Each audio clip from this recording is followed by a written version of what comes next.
Hey y'all, it's Steve Poikonen with Slow News Day. I am coming at you from beautiful Boulder Creek, California, in the Santa Cruz Mountains. Um, I've been trying for like the last hour or so to get up with my friend Al Suarez, who's been on the show. Al's an activist. He founded the Revolutionary Alliance on Facebook. He worked for Tim Canova's campaign. He has uh, flown up from Florida to join the embassy protectors in Washington D.C. Um, and fuck, dude, it's been impossible to get a connection set up with him. Um, what I'm going to do is he'll be there for 4 days. Tomorrow we'll either do an interview from his laptop at a more secure spot, or hopefully his phone will have allowed him to download Hangouts on it, and we can get him there live. In the meantime, I want to relay to you what he was telling me he saw on the ground, and then also give you the option to go to his own Facebook page where he's been posting these videos. Um, and so if you get on the Facebooks and type in Al Suarez, Suarez, um, he has several videos up there from the Venezuelan protest. One of which is he's walking with Medea Benjamin. Medea Benjamin has these really dark glasses on her face. Um, they look like fucking horse blinders, is what they look like. And as you watch his videos, and again, Suarez, Suarez, um, if you watch these videos, you'll notice that a lot of the embassy protectors have these really dark glasses on. And here's why: the pro Guaido, pro fascist, pro Trump, pro John Bolton, pro Joe Biden element that is outside of the Venezuelan embassy in Washington, D.C., is doing everything they fucking can to prevent the embassy protectors from getting food and medicine to the people inside.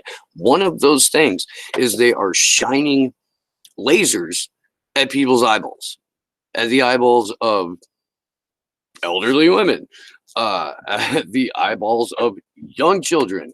They're trying to blind these motherfuckers who are trying to help the people inside the embassy. So all of the embassy protectors now are walking around with these super dark glasses on.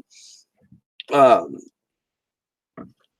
yes, yeah, that's exactly what I'm talking about right now, Pat. Is Medea? There's again on Al's Facebook page. He's got a little bit of walking with her.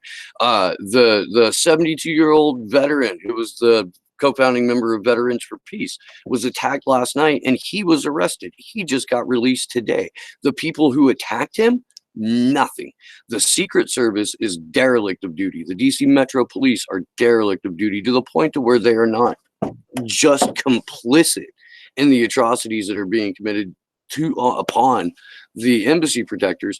They're in many cases facilitating by their inability to act. Um, Al has told me that there's a vigil planned at 6 p.m. Eastern tonight, and he is convinced that some shit is going to go down during that. Um, Yeah, absolutely, Mr. Broken Odds. If you know someone who is on the ground, um, you can, I don't know, man, like throw a couple bucks at him to help get some extra supplies there, or fucking, I don't know. I feel fucking helpless too. Like, I'm sitting all the way here on the opposite coast of the country. My good friend and brother and fucking comrade Al is standing out in front of this embassy. I mean, he's a big dude. All right. So I'm not, but at the same time, whenever there's a violent situation, you attack the big dude first to disable him and keep him from being able to help his comrades. And Al is a man of peace. I don't, I'm genuinely concerned for his safety. Um, Yeah, absolutely. Show up and stand in solidarity. If you know people in the area, if you can contact them to convey the importance of this, because it is not being broadcasted by anybody.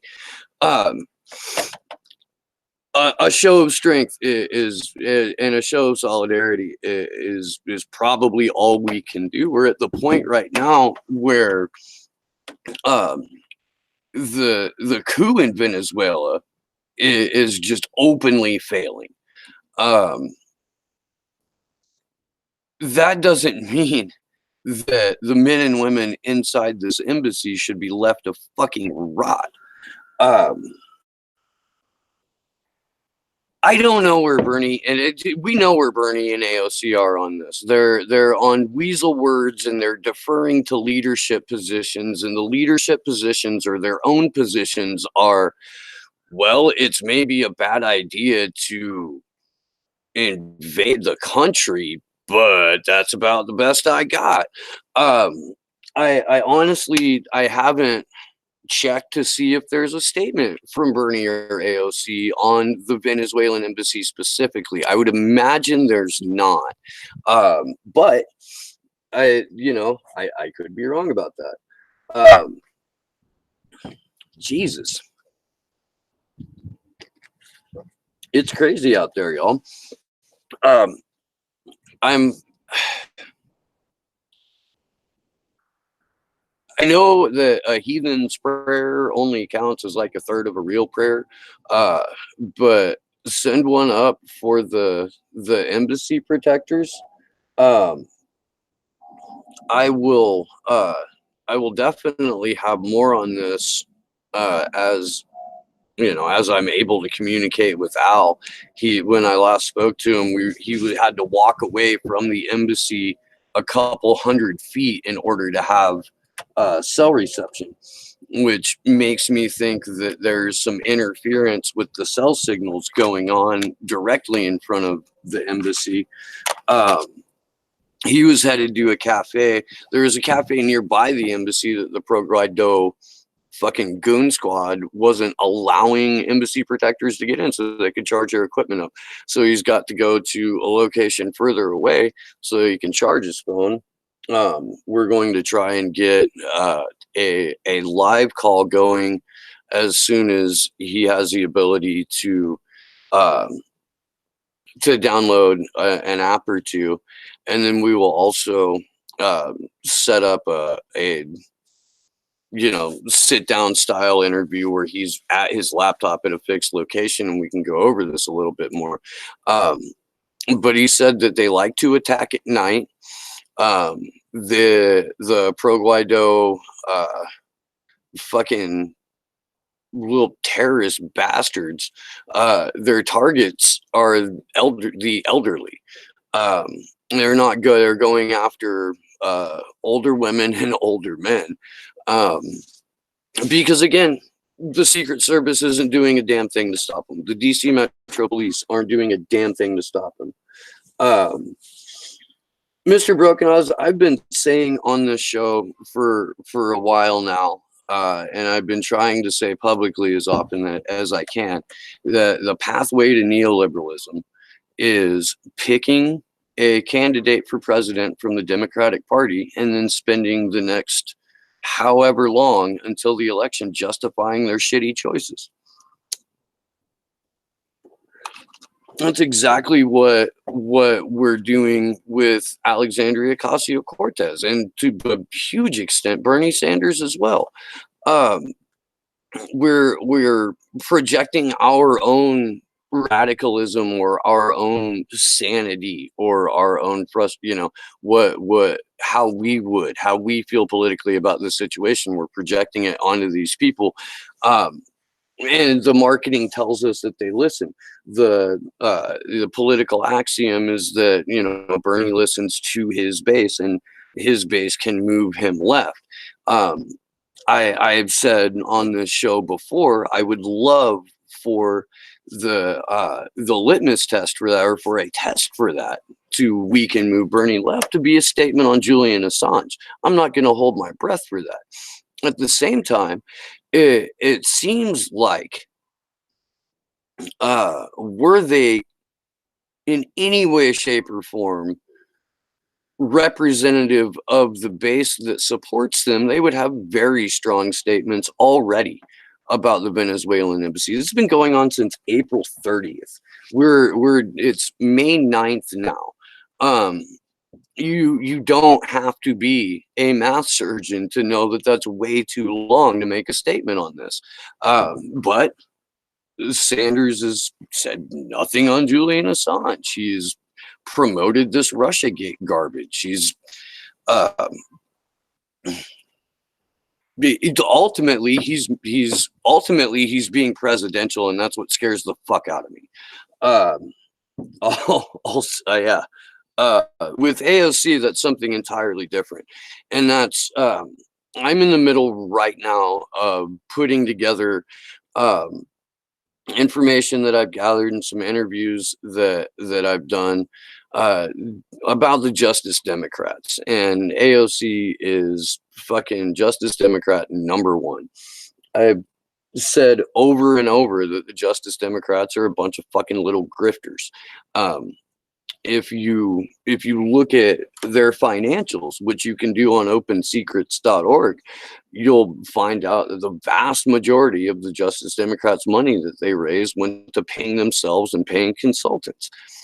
The candidate that received the most of their money was Alexandria Ocasio-Cortez, who has a fucking wicked mean Twitter game and sure knows how to fucking get in those just I'm hammering at the corporate machinations of evil sound bites in when she grills people in committee. But at the end of the day, she's deferring to caucus leadership on Venezuela. She is standing for Nancy Pelosi whenever a completely horrible decision needs to be made. The Justice Democrats have positioned themselves to be the heir apparent to the Democratic Party, not the organization that transforms it from the inside. I'm going to make that perfectly clear. The Justice Democrats are there not to move the party to the left, but to be the keynote speaker at those fundraisers that Nancy Pelosi gets to go to, and that Barbara Boxer used to go to, and that Dianne Feinstein goes to. Um,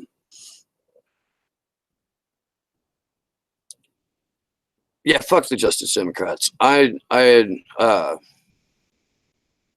apologize about not being able to get Al on screen today. Like I said, we're having a lot of technical problems right in front of the embassy there.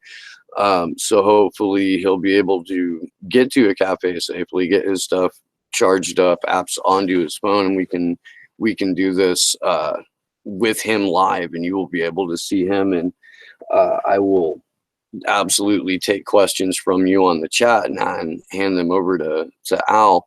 I would look for that. Honestly, I would look for that sometime tomorrow during the day. Um, yeah, Pat, I didn't either.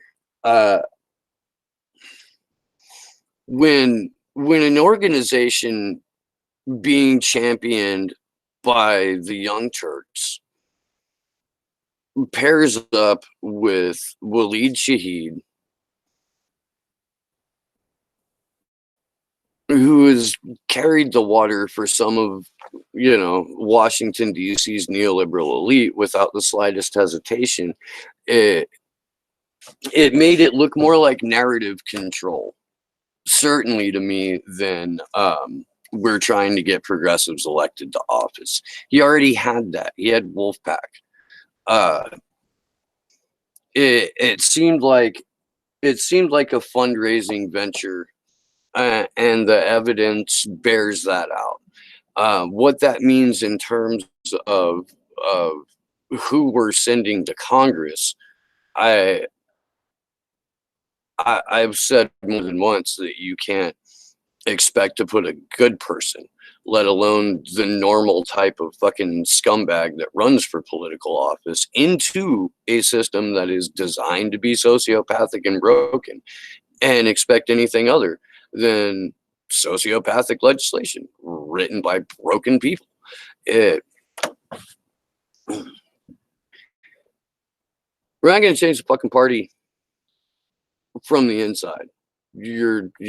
And we're not going to get, uh, we're not going to get the message out about the siege of the Venezuelan embassy in DC, uh, on fucking mainstream media outlets. It's us. I'm glad bigger channels than mine have been able to get some people out, that get some of the information out. But in the meantime, yeah, man, send all the good positive energy, good vibes, fucking prayers, whatever, to the embassy protectors, because uh they're up against people that consider them subhuman. They're up against people who do not hesitate to knock down 60, 70-year-old men and women. Um, and they're doing so. They're up against these people with no help from the police or the Secret Service. Uh, so yeah, man. All the love to the Code Pink crew, to Al Suarez, to all of the embassy protectors. Good luck to us all. I will see you guys probably tomorrow, if not late tonight. I love you all. Thank you for checking out the show. If you dig what you're seeing, share the fuck out of the show. Tell a friend about it. We'll be back. Good luck to us all.